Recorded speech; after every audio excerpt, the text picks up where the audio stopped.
This is the Lesbian Historic Motif Podcast, brought to you by Heather Rose Jones. The show looks at lesbian and sapphic themes in history and literature, and historical fiction with queer female characters, including fantastic versions of the past. We present research, interviews, news of the field, book listings, and original historical fiction for your enjoyment. For even more historic research, check out our blog.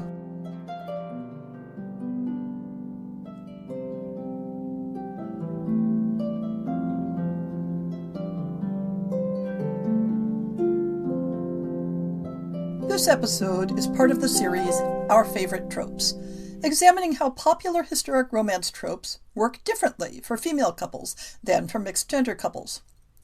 As used in discussing romance novels, a trope is a recurring literary device or motif, a conventional story element that is used regularly enough that it carries a whole context of meaning and connects the story to other works that employ the same trope.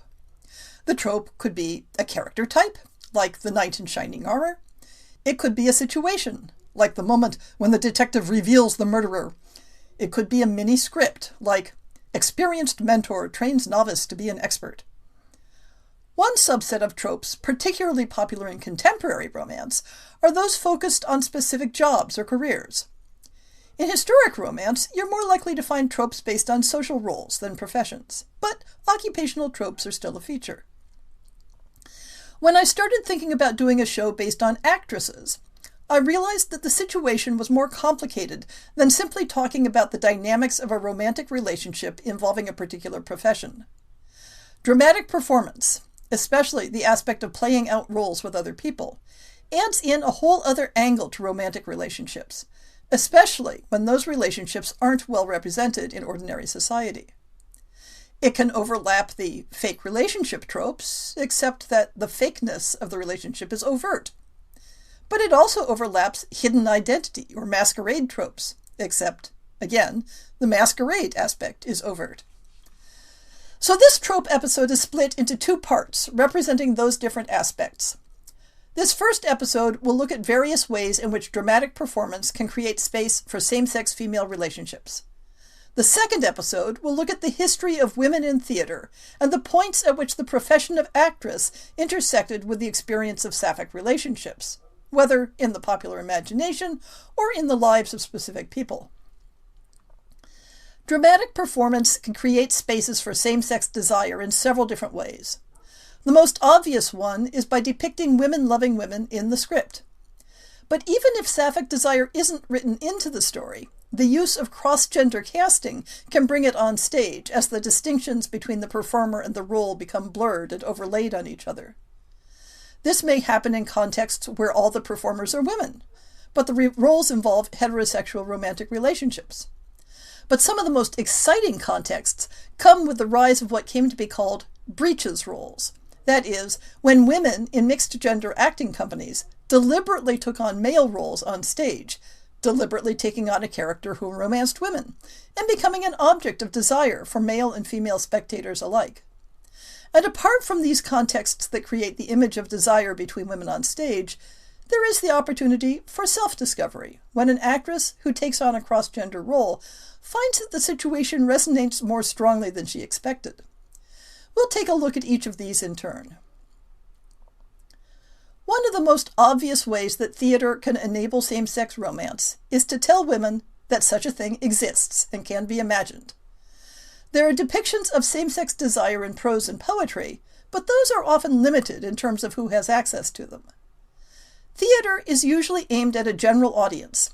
Sometimes the stage is more private, and sometimes it's open to all viewers, or at least anyone who has the admission price. That isn't to say that all portrayals of same-sex desire on the stage are positive, much less that they have what we'd consider a happily ever after ending. But if you want to give your protagonists the idea that love between women is imaginable, then these plays can be their first step. The most common motif that enables same-sex possibilities on stage is some sort of gender bending. The structural framework of the relationship appears to be heterosexual, but the supposed man is a woman in disguise. A strong runner-up is situations where we are shown what appear to be two women in love, but one of them is actually a man in disguise, thus offering propriety a way out. Far more rarely does a play show us two women in love as women. Several philosophical principles lie behind the ways same-sex love was presented. One was a belief that beauty, and so attraction, is not necessarily gendered. This might be thought of as the principle that everyone is potentially pansexual. A beautiful person will be loved and desired by everyone, and if someone is attracted to beauty in the same gender, it can be understood and forgiven, especially if they have the plausible deniability that they thought they were falling in love with the opposite sex. Related to this is the idea that women are prone to fall in love with someone, and if men are not present, then they will fall in love with each other. A second principle is that like tends to attract like, that it's natural and understandable for someone to desire a person who is similar to them in some way, potentially including similar in gender. But acting in concert with these philosophical principles is the safety valve of situating same-sex desire somewhere other than the here and now. It might take place in the distant past, or in a far-off land, or in a fantasy world. There are exceptions, but for the most part, sapphic desire on stage is deliberately distanced from the world the audience inhabits.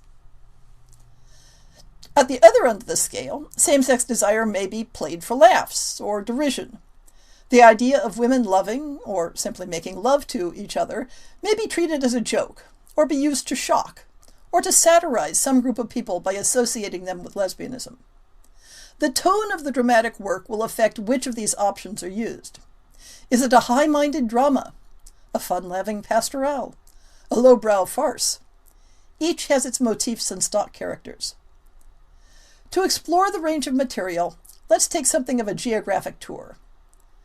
The material I'm discussing is largely from the Renaissance and early modern eras, which isn't to say that we don't find sapphic themes in more recent centuries.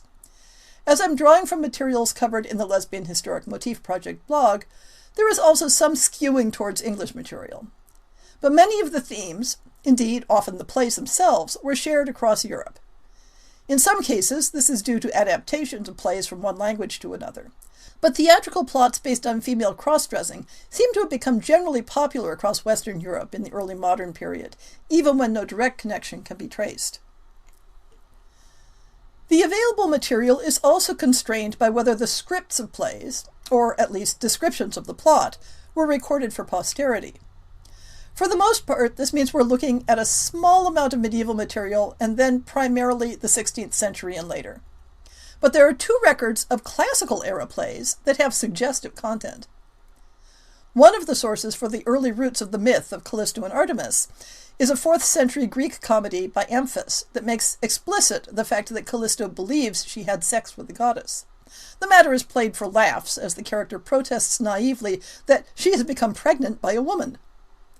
Somewhat more obscurely, in a classical Roman play, Truculentus, a character puns on two similar-sounding words to suggest that a female character, quote, "fuck your mistress," unquote, though the bit is a passing joke rather than a significant plot element.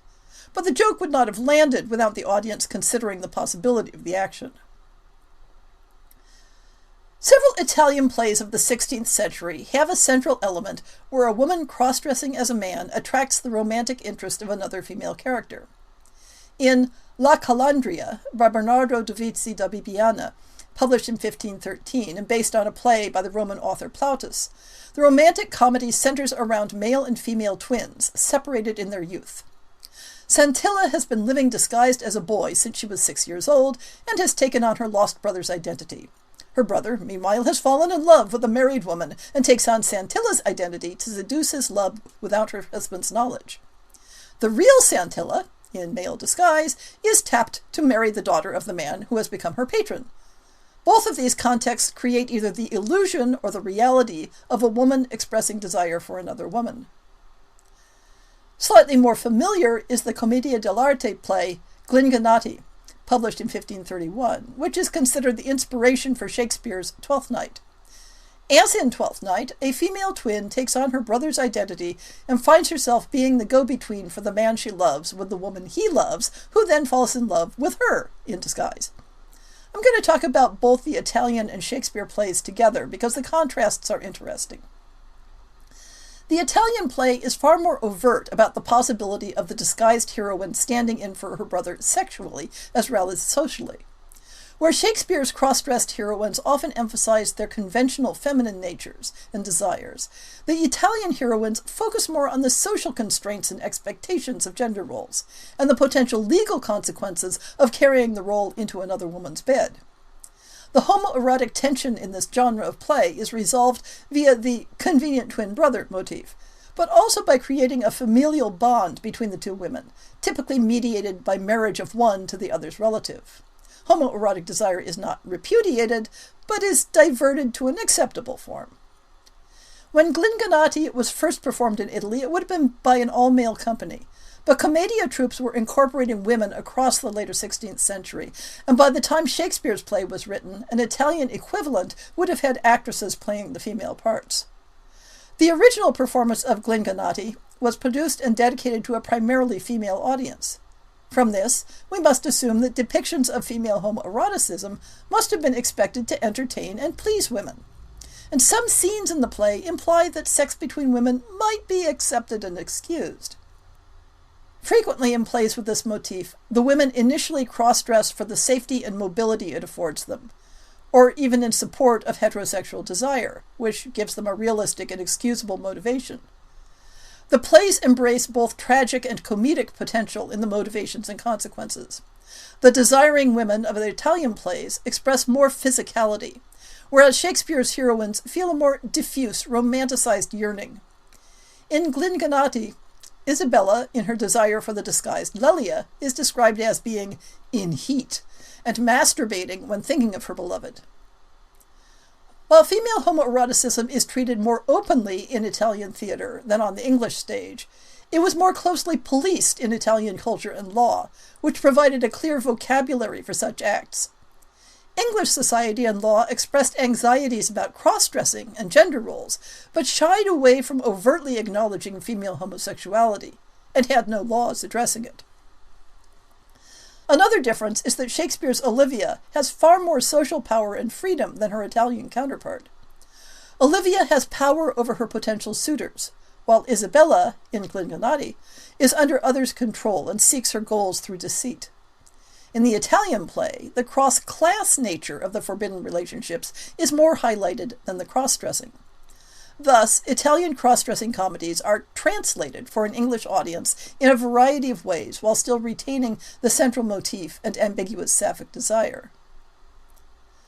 Another Italian play that was exported multiple times to other cultures was Il Pastor Fido by Giovanni Battista Guarini, published 1590, and translated into English by Richard Fanshawe in 1647 as The Faithful Shepherd. One minor incident involves the shepherd Mirtillo, who has disguised himself as a woman in order to gain access to Amaryllis, the woman he desires, who is hiding out with an all-female group of nymphs. The nymphs decide to hold a competition to see who is the best kisser, which Mirtillo wins. Thus, we have a setup for women engaging in passionate kisses, with the escape valve that the best kisser is actually a man. Ovid's myth of Iphis and Diantha, in which gender disguise leads to two girls falling in love, thus requiring a divinely mediated sex change to enable their marriage, shows up in medieval literature in a number of forms, including the medieval French chivalric romance of Ida and Olive. But the latter was also adapted in the 14th century as a miracle play. The main character, here named Isabel, takes on male disguise to escape from her father's incestuous advances, and becomes distinguished as a knight in the court of the Emperor of Constantinople. The Emperor requires Isabel to accept his daughter's hand in marriage. Isabel reveals her secret to her bride on the wedding night, who promises to keep the secret and to honor and cherish Isabel as she would a husband. All is well until an eavesdropper betrays them to the emperor, who demands that the pair take a bath before him in the garden to confirm or deny the accusation. The miracles involve Isabel's several narrow escapes from detection, but not, contrary to the earlier versions of the story, a magical sex change. Instead, there's a rather awkward resolution in which both women marry each other's father. Iphis and Diantha in its original form was adapted as a play in the 17th century by Isaac de Benserade. Benserade was writing for a libertine audience, both male and female, and dares to depict happy lesbian relations. The two are allowed a happy wedding night as women, and Iphigenia's secret is known and discussed by many characters before the wedding. But a sex change is still required to validate the marriage. In contrast with Ovid's original, which considered love and marriage between women to be impossible, Benserrade's play is clearer that it is social rules, not rules of nature, that stand in the way. In 17th century Spain, desire between women was depicted on stage using several different framings. The real-life story of Catalina de Erauso, who ran away from a convent, took on a male identity, and went adventuring in South America, was fictionalized in Juan Perez de Montalban's 1626 play La Monja Alferez, The Lieutenant Nun. Somewhat in contradiction to the events documented in Erauso's own memoirs, Montalban centers his plot on a romance between Erauso and a woman named Anna. Erauso's desire is depicted as hopeless, and Anna ends up with a man, but the love is depicted as genuine and self-sacrificing. Alvaro Cubillo de Aragon's play, Añasco el de Talavera, written around 1637, depicts lesbian desire without the mechanism of male disguise, though through a lens of female masculinity. The butch Dionysia's desire for her female friend Leonore is an open topic of discussion within the play. Dionysia complains about the restrictiveness of female gender roles and has a serious case of not like other girls. She specifically expresses the desire to be touched sexually by Leonore and says she loves her. Leonore is uncertain about the concept, but Dionysia presents her argument in terms of platonic love and argues for the supremacy of same-sex platonic love over heterosexual desire. The dialogue acknowledges that women may sin together, making it clear that Dionysia is proposing a sexual relationship. Leonore, alas, is irredeemably heterosexual. Pedro Calderón de la Barca wrote a 1664 play, Afectos de Odo y Amor, based on the life of the Swedish Queen Christina. He gave a wink and nod to Christina's sexual reputation by naming her lady-in-waiting in the play Lesbia. The character in the play is defending her right to rule as a woman, in conflict with the antagonist Casimiro. The play sets up a bait-and-switch marriage plot in which Queen Christina agrees to marry Casimiro's sister. That is, within the play, this is overtly a same-sex marriage plan. But after the marriage is contracted, the sister substitutes her brother Casimiro, and Christina rather inexplicably capitulates. Late 16th and early 17th century English drama is rather rich in depictions of female homoerotic desire, a noteworthy feature even though the plays overwhelmingly have heteronormative resolutions. In general, the plays present a desire between women as suspect and threatening, but simultaneously as tolerable and pleasurable, particularly if viewed through the lens of friendship and homosociality, rather than implying sexual activity. In general, expressions of explicit sexual desire are presented negatively, while depictions of romantic love are most accepted. I already discussed Shakespeare's Twelfth Night when talking about its Italian roots. Here is a brief summary of other plays with notable female same-sex desire, listed roughly chronologically. John Lyly's 1585 Galathea is yet another spin-off from Ovid's Ifigenia, but with the spin that both women are cross-dressing, both initially believe they have fallen in love with a man, and both hold to that love as they come to realize that they love a woman. The conclusion of the play confirms their love, and although a magical sex change will be required for their marriage, it falls outside the action of the play. Two plays interpret the Greek myth of Callisto and Diana, in which Jupiter disguises himself as Diana in order to seduce Callisto. But Callisto believes herself to be loved by the goddess. William Warner's 1586 Albion's England and Thomas Heywood's 1611 The Golden Age both portray Diana's band of nymphs as engaging in same-sex erotics, setting up the context for Jupiter's trick. Thus, within Diana's band, the chaste opposite of heterosexuality is not an absence of sexual activity, but an embracing of lesbian sexuality. In The Roaring Girl by Thomas Middleton and Thomas Dekker, published 1610, fictions of the stage intersect with real-life personalities in the character of Moll Cutpurse, a gender-bending character who alludes to the possibility that she engages in sex with both women and men. The character's namesake was probably in the audience and regularly wore a combination of male and female clothing, though it's unclear whether she had any sapphic leanings. Both pretended and sincere desire between women is depicted in The Female Rebellion by H.B., published in 1659. Using a mythological setting with warring Amazon groups, the play associates genuine lesbian desire with the villains, while the heroines only pretend to a sexual relationship as a strategic trick. In Margaret Cavendish's The Convent of Pleasure, written 1668, a group of aristocratic women go on a women-only retreat. No boys allowed. Gendered role-playing and romantic play are evidently part of their activities, and a newcomer enthusiastically begins to court the central figure, Lady Happy. Their courtship progresses to kisses and embraces and pledges of love, at which point it is revealed that the newcomer is a man who disguised himself to infiltrate the retreat. Unlike many similar disguise plots, the audience is not clued in to the gender disguise motif until this reveal. Thus they would have been shown a genuine and convincing love story between women, only given a heteronormative resolution at the very end.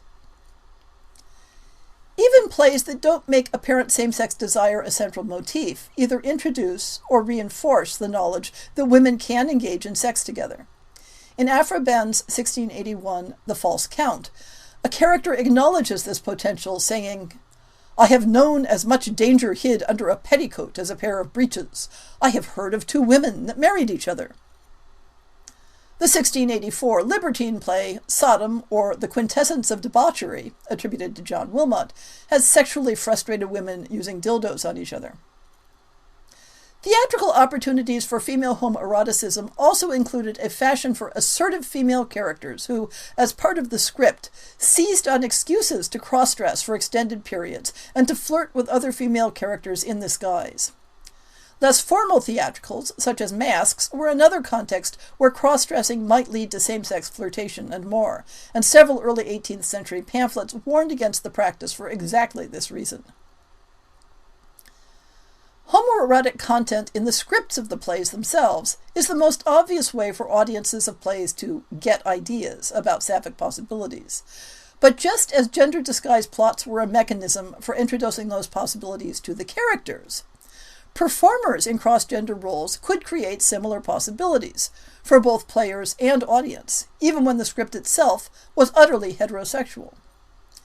As we'll discuss in the second part of this episode next month, women emerged as professional actresses at different times in different countries, largely during the 16th and 17th centuries.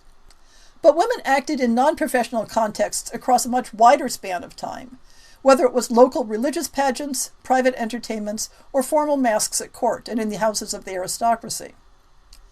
When plays were staged by all-female groups, it would naturally fall out that male roles would also be played by women. There is plentiful evidence for plays being staged in convents. The 12th century abbess Hildegard of Bingen was a prolific writer and composer and wrote at least one play. Spanish convents of the early modern period staged plays not only for their own entertainment, but for invited guests and visitors, with the nuns performing the roles. In pre-Reformation England, the evidence for plays staged in convents includes the occasional condemnation of them. Convent theatricals tended to lean toward morality plays, rather than the sort of romances that might include suggestive interactions. A more fertile ground might be court masks and private theatricals. Masks were a stylized type of performance, usually to commemorate a special event, but that often served a secondary purpose of propaganda or political persuasion. The story would be told via narrative poetry and song, while the cast acted it out with dance and gesture. They might involve elaborate costumes and sets, and a constant motif was that the players wore thematic masks that were understood to conceal their identity, usually members of the court and even the presiding royalty. In the 17th century, English masks became more narrative in style, and both Queen Anne of Denmark, queen to James VI I, and Queen Henrietta Maria, queen to Charles I, were frequent sponsors and directors of court masks, performing in them with their ladies-in-waiting. As the style shifted to something more like a play than a tableau, classical stories and chivalric adventures were favorite sources to draw on. These provided ample opportunity for romantic encounters between the characters, all of which were typically played by women. Somewhat different in tone were private theatricals staged as seasonal entertainment or to entertain an important guest. There are records of plays performed for royal progresses, where the aristocratic host family contributed part of the cast, or of girls' schools staging a play for an important patron. All these contexts provide opportunities for a romantic storyline to be staged with women playing both members of the romantic couple. Both the cast and the audience could be aware of the potential double meanings at seeing one woman wooing another on stage, even with the excuse that all the roles were played by women. It's particularly worth noting that masques and private theatricals are a context where women of the upper classes are participants, making theatrical-based romance tropes available beyond the professional performer class. But with the introduction of actresses into professional, mixed-gender companies, a new phenomenon arose of great interest to our examination of same-sex romance tropes. More or less, as soon as women began participating in mixed-gender acting troupes, we find the phenomenon of the breeches role. That is, when a male character is portrayed by a female performer, even though male performers are present and available. Here, the character on stage is meant to be understood as male, but the audience is fully aware that a woman is playing the part, dressed in male clothing and interacting with the other characters as a man. Breeches roles were especially popular for characters meant to be young romantic heroes, as a woman was considered to be better able to portray the androgynous beauty of youth. Somewhat ironically, even as women playing male roles on stage increased in popularity, the previous fashion for boys playing female roles on stage all but disappeared, except for characters meant to be parody. Due to the theatrical context, it wasn't necessary for an actress to be able to pull off the masquerade perfectly. In fact, a certain amount of the appeal lay in the audience's awareness of her gender, while relating alternately to the masculinity of the role or to the femininity of the performer. Theater historians often suggest that a driving motivation behind this phenomenon was the ability to put female bodies on display without resorting to undress, and the idea that women wearing masculine garments and styles signaled moral looseness, or at least a disdain for propriety, had already been circulating. But actresses in breeches roles were not simply passive objects of the male gaze, and they became romantic icons for female spectators as well as male ones. Breeches roles attracted criticism from moralists for the same reasons that women wearing masculine-coded styles offstage attracted criticism. It blurred gender boundaries and signaled that women might want to claim other male privileges as well. Theatrical female cross-dressers were often described by contemporaries in ways that indicated that a large part of the appeal was the chance for men to appreciate women in form-fitting lower garments, or the frisson of an androgynous sexual appeal. But while male fans of female beauty might be offered a visual spectacle, the possibilities offered to a female audience were even more daring. Breeches parts frequently included romantic male heroes, creating a scenario where women were openly courting and winning women on stage, and audiences of both men and women were expected to enjoy seeing them do so. Some have argued that the increasing anxiety about female homoeroticism in the later 18th century was part of why breeches parts fell out of fashion. But if so, it was a brief lull, because there were plenty of women playing male parts on stage throughout the 19th century and later. We can look at what writers were saying at the time about the phenomenon. In Della Riviere Manley's early 18th century satire, The New Atalantis, something of a roman à clef featuring identifiable women in English and French society, she describes how one aristocratic woman, quote, fell in love with one of the comedians when she was acting the part of a young lover and a libertine, unquote. The woman courts the actress with presents and tries unsuccessfully to seduce her, just as a male theater patron might. A theater-goer's memoir written in 1766 notes, with regard to a cross-dressing actress, "It was the most nice point to decide between the gentlemen and the ladies of the audience, whether the actress was the finest woman or the prettiest fellow." Reactions to women in breeches roles were not always overtly sexual. One reviewer, after seeing 19th century actress Charlotte Cushman playing Shakespearean romantic leads, suggested that Romeo should only be played by a woman, because two women together could best portray passionate love, quote, without suggesting vice, unquote. Cushman's personal life indicates that suggesting vice was definitely a bonus for her with respect to her adoring female fans, but I'll get into that more in the second episode on this topic. The dramatic fiction that cross-dressing actresses were men in their roles gave license for women to find them desirable, as well as for others to deny the same-sex aspect of that desire. In some cases, the actress's male performance was also available as a way to solicit or signal or engender same-sex desires in other women, whether indirectly in the audience or via general public awareness. The use of actresses to play male romantic roles on stage not only has the potential to give women ideas about erotic possibilities, as well as creating a context for an erotically tinged but socially acceptable admiration of female stage icons. But for women performing in cross-gender roles, the experience of performing a romantic or erotic relationship opposite another woman, with the social sanction of it being just a play, could be the context for recognizing one's romantic interest in women offstage as well. Theatrical performances at all-female schools and colleges in the 19th and early 20th century played a part in many a school crush developing into an offstage romance. As a mechanism in a historic romance for a character to take the first experimental steps toward expressing her love, always with plausible deniability in case it doesn't work out, the play rehearsal offers rich possibilities. In a recent episode on 19th century poetry about love between women, I included the poem Private Theatricals by American author Louise Guiney, written in 1884, where she depicts the experience of playing the romantic lead opposite the woman she loves and contemplating how much of their actions and reactions were only in the play, or might be true. In conclusion, the ways in which theatrical performances played with gender, whether in the script, in the staging, in the casting, or in the relationship between cast and audience, provide multiple opportunities for women to learn about same-sex desire, to experience it vicariously, to recognize their own desires, and to act them out in a safe framework. While the specific forms and opportunities varied by time and place, Western culture has reliably offered some version of this trope since the Middle Ages, and at times even celebrated it.